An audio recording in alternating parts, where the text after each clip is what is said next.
Hey folks, it's Jeffrey Beauchamp here, talking to you from my studio in Fairfax on the occasion of the Art of the Book show at Seager Gallery, of which I'm proud to be a part. It's got a great legacy.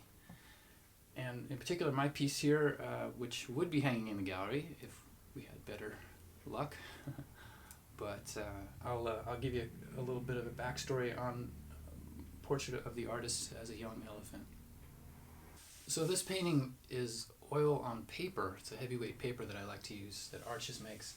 And I will just tape the paper right on the wall with artist tape, and then when I'm done I get to peel it off and get this beautiful clean little edge, which is probably my favorite part of the whole process.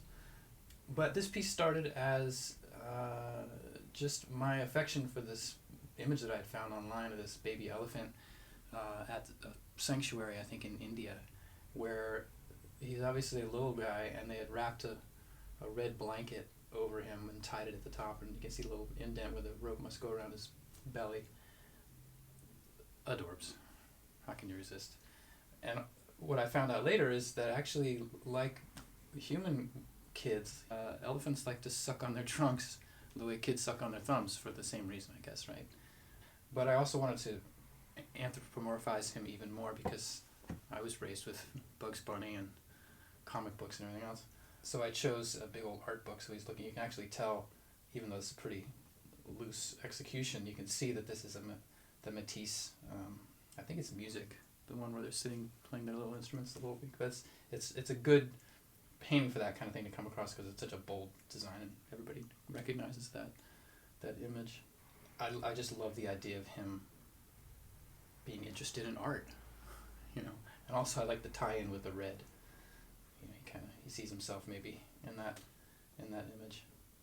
When I was at the Art Institute back in the 80s, I got a lot out of the library and the books that contained all these wonderful reproductions and insights into the history of art. And at a certain point I decided to actually start putting the books in the paintings, because they just were so gratifying to paint. You can put in blocks of text very loosely, as we talked about already, and it still reads as a book. There's only a few little clues that you have to pay attention to make something come across as realistic. In this case, it was matching the light. I took a picture of this book of mine and tried to light it as if it was sitting out there under this elephant.